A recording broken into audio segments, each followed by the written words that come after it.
vocês? Espero que esteja tudo bem. Vamos lá! Hoje é sexta-feira, dia 8 de maio. Hoje é dia da nossa aula de história. Quem tá preparado? Quem tá preparado, levanta a mão. Lá em cima. Muito bem. Pessoal, sabe o que acontece? Hoje temos uma atividade da unidade 2 para corrigir. A gente esqueceu. Vamos lá bem rapidinho para a gente iniciar a nossa unidade 3. Mas, tia Carol, você disse que a gente ia iniciar a unidade 3 hoje. Gente, nós vamos iniciar a unidade 3 depois que a gente fizer a correção dessa atividade. Uhul! Bom, então vamos começar? Vamos lá, pegue seu livro na página 177. Bom, então aqui nessa página nós tínhamos que preencher esse quadro com as informações necessárias de acordo com o ano que tinha acontecido. Então, vamos lá. No ano de 1516, aconteceu a produção de açúcar. Quais eram as principais características da produção de açúcar? Bom, aqui nós podemos colocar que aconteceu no Nordeste, ela acontecia dentro dos engenhos e eles utilizavam escravos para a produção de açúcar, ok? Bem simples, não era, pessoal? Só parecia difícil, mas não era difícil. Vamos lá. Em 1696, o que aconteceu? Aconteceu o fenômeno do ouro e das pedras preciosas. Quais eram as características desse fenômeno? Bom, essas pedras preciosas foram descobertas lá na região de Minas Gerais. Que tipo de trabalhadores eles usavam com essas pedras preciosas? Aqui fala que eles utilizavam os escravos e também trabalhadores livres que precisavam de dinheiro ou aquelas pessoas mais pobres, ok? Bom, lá em 1830, aconteceu a produção de café. Bom, ela começou bem pequenininha, depois ela foi se expandindo para boa parte do território paulista. Bom, lá no início eles usavam os escravos com essa produção de café. Só que vocês se lembram que a escravidão acabou? Bom, depois que a escravidão acabou, eles começaram a contratar os imigrantes para trabalharem na produção de café. E lá em 1850, o que aconteceu? Bom, aí foi a época que surgiram as fábricas, não é? Então, se surgiram as fábricas, começou a produção de alimentos, tecidos, sabão, cerâmica e etc. Daquele monte de coisa que a gente viu durante a nossa unidade. E quais eram as principais características desse fenômeno que aconteceu aí? Bom, as características é que as primeiras fábricas foram instaladas em São Paulo e assim gerou emprego para imigrantes e pessoas que já foram escravas. Então, geralmente, eram essas pessoas que conseguiam emprego nas fábricas, ok? Quem achou fácil? Depois da correção? Depois da correção ficou tranquilo, não é? Bom, então lá na página 178, tínhamos a questão 2. As primeiras fábricas surgiram em São Paulo e no Rio de Janeiro. Pinte os quadros que indicam as principais coisas que eram produzidas na época. Bom, aqui tínhamos 5 alternativas, mas somente 3 eram as corretas. Então, o que acontecia de produção naquela época eram alimentos, cerâmicas e tecidos, que foi o que a gente viu na questão anterior. Bom, questão 3. Pedir aqui para a gente listar as principais profissões que eram exercidas pelos imigrantes que chegavam no Brasil.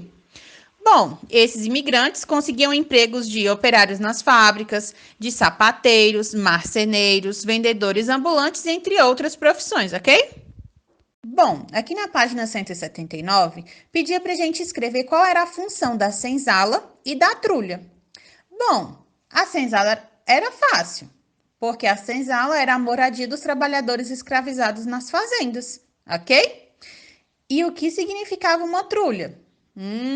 A trulha era o lugar onde eles armazenavam o café colhido, ok? Fácil ou não é, pessoal? Muito fácil, né? Agora que já fizemos a nossa correção, vamos iniciar a unidade 3? Pegue o seu livro lá na página 64. Muito bem! Bom, então vamos lá na página 64, unidade 3. Nome da nossa unidade é o encontro das culturas. O que será que vamos aprender nessa unidade por esse título? Alguém sabe imaginar aí o que nós vamos estudar? Então, vamos lá. Então, aqui primeiro vamos observar o que tem na página 64. Aqui na legenda fala que esse monumento aqui é um marco do descobrimento do Brasil. E ele fica localizado lá em Porto Seguro, na Bahia. E aqui na página 65, temos a parte O que eu sei. Vamos ver o que está dizendo aqui? Bom, o objeto retratado é uma pedra e ela está protegida por um vidro. Na sua opinião, ela é importante? Será, pessoal, que essa pedra é tão importante assim para estar coberta por um vidro? E aí? O que vocês acham? Pensem aí bem rapidinho. E depois pergunta bem assim: você sabe identificar qual evento histórico essa pedra representa? O que será? É difícil imaginar, não é? Então, vamos para mais uma pergunta. Por que você acha que esse objeto foi colocado em frente ao mar? E qual é a relação entre o mar e essa pedra? Alguém sabe responder essas 3 perguntas? Quem souber responder essas 3 perguntas, coloque aí nos comentários. Vamos descobrir a resposta delas ao longo da nossa unidade. Olha que legal! Então, cada dia teremos uma descoberta diferente. Bom, esse objeto, ele trata-se de uma pedra que simboliza a chegada dos portugueses, as terras que hoje formam o Brasil, mais precisamente lá na cidade de Porto Seguro no ano de 1500. E o vidro está nela aí para proteger, ok? Já que é uma coisa que representa a nossa história, ela precisa ser guardada. Então, por isso que ela tem essa proteção, ok? Bom, agora vamos lá na página 66. Ideias em construção. Vamos descobrir o que tem aqui. Antigamente, era comum ler nos livros de história a afirmação que Pedro Álvares Cabral havia descoberto o Brasil. Contudo, não falamos em descoberta. Pensamos em algo que não existia até aquele momento. Então, mais ou menos é assim. Quando a gente fala que uma pessoa descobriu algo, é porque parece que aquela coisa não existia antes, não é? Só que será que o Brasil não existia antes de Pedro Álvares Cabral chegar? Vamos ver. Por isso, será que as terras que hoje formam o Brasil não existiam antes da chegada dos portugueses? Será que nelas não haviam habitantes? Antes de responder a essas perguntas, vamos observar essa imagem? E aí, pessoal? Aqui, a legenda dessa imagem é o desembarque dos portugueses no Brasil ao ser descoberto por Pedro Álvares Cabral em 1500. Então, eles estão chegando, mas tinha gente aí, não é? Então, será que ele realmente descobriu? Vamos descobrir ao longo dessa unidade, ok? Bom, lá na página 67, tem 2 perguntas. A primeira é: a que conclusões você chegou? Então, aqui, vamos pegar aquela imagem e as 2 perguntas da página anterior. A qual conclusão nós chegamos ao observar essa imagem? Escreva aí bem rapidinho. Dê uma pausa, daqui a pouco você dá o play de novo. Então, temos uma segunda pergunta. Como essa obra de arte ajudou você a responder essa pergunta? No caso, a pergunta anterior. E aí, pessoal, como é que, observando essa imagem, nós conseguimos chegar às conclusões da outra questão? O que ajudou nessa imagem? Escreva aí bem rapidinho. Aqui, essas 2 alternativas são respostas pessoais, então, o que vocês escreverem é o que está correto, não é verdade? Então, acho que deu tempo de responder. Vamos terminar de fazer a leitura. Bom, para alguns historiadores, uma das formas de explicar a chegada dos portugueses ao Brasil é afirmar que o Brasil foi conquistado pelos portugueses e não descoberto, né? Bom, além disso, é importante que a expressão conquista não se diz respeito apenas ao contato dos portugueses com os indígenas, e também ela se refere a trocas culturais que ocorreram entre eles. Então, porque o que acontece é o seguinte: os portugueses tinham uma cultura e os indígenas tinham outra. Então, quando eles se encontraram ali, o que será que aconteceu com a cultura deles dois? Vamos descobrir também. Bom, conquista também significa que existiram muitos conflitos e guerras entre os nativos e os colonizadores. O encontro desse povo e de outros que chegaram depois, como os africanos e os imigrantes que vieram de diversos lugares, é o que vamos estudar nessa unidade. E aí, se interessou pela unidade? Eu fiquei super interessada, e vocês? Então agora, vamos lá na página 68. Vamos descobrir uma coisa diferente. Vamos lá.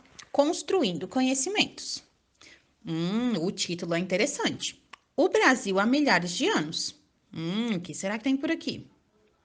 Bom, muito antes de os portugueses desembarcarem nas terras que hoje formam o Brasil, o território já era habitado, como nós vimos ali na imagem anterior, não é verdade? Os primeiros grupos humanos que aqui habitaram viveram em uma época na qual a escrita ainda não havia sido inventada. Esses povos receberam o nome de povos primitivos, ou seja, o povo das cavernas, não é que a gente já viu tanto e tal. Então é mais ou menos isso. Os povos primitivos registraram cenas do seu cotidiano e tudo que eles consideravam ser importantes. E eles faziam isso através de pintura nas paredes das cavernas, e isso é chamado de pintura rupestre.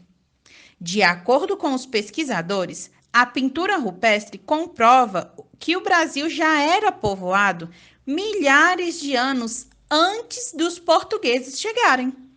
Então aqui respondemos também uma pergunta lá da página 66, não é verdade?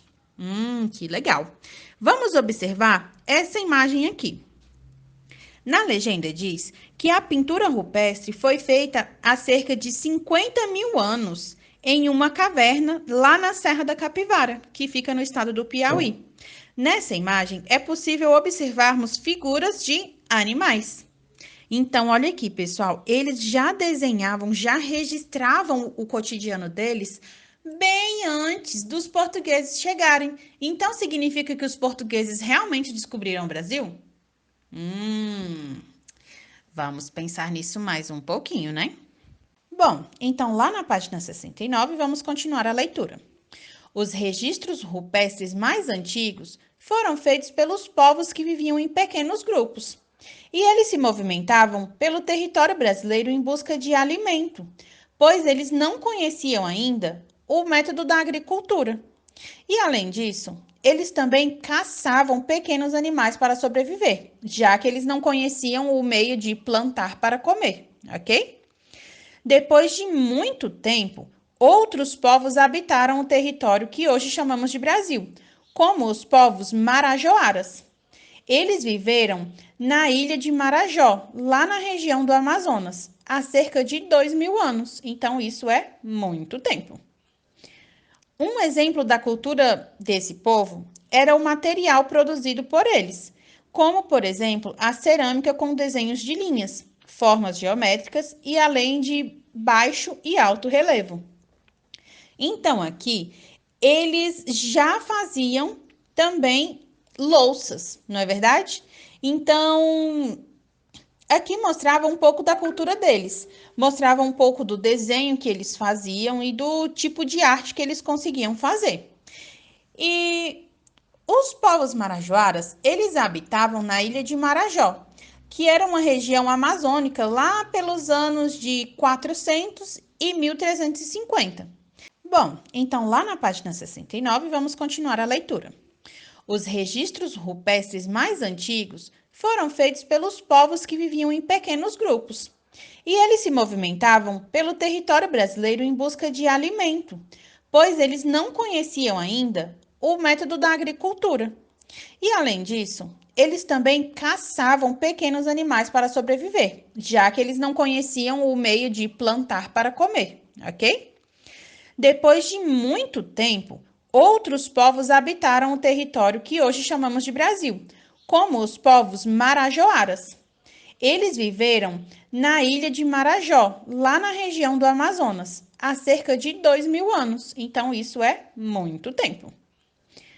Um exemplo da cultura desse povo era o material produzido por eles, como, por exemplo, a cerâmica com desenhos de linhas, formas geométricas e além de baixo e alto relevo. Então, aqui, eles já faziam também louças, não é verdade? Então, aqui mostrava um pouco da cultura deles, mostrava um pouco do desenho que eles faziam e do tipo de arte que eles conseguiam fazer. E os povos marajoaras, eles habitavam na ilha de Marajó, que era uma região amazônica lá pelos anos de 400 e 1350. E como eles precisavam se alimentar, eles tinham uma cultura muito diferente, eles encontravam cerâmica.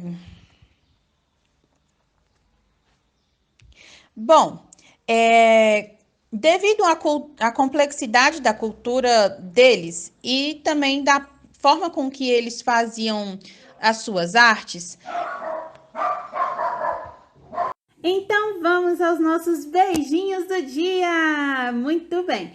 Um beijo para Gabriela Andrade, Cauã Machado, Davi Moreira, Matheus Argolo, Enzo Gabriel, Davi Rocha, Vitor Pinheiro, Bernardo de Jesus, Esther Peixoto, Mariana Rodrigues, Carlos Eduardo, Sofia Andrade, Gabriela Helena, Isadora Santos, João Pedro de Sá, Larissa Feitosa, Júlia de Giorno, Anne Gabriele, Maria Eduarda, João Gabriel C, Laura Gomes, Lucas M, Júlia Silva e Letícia Gadioli.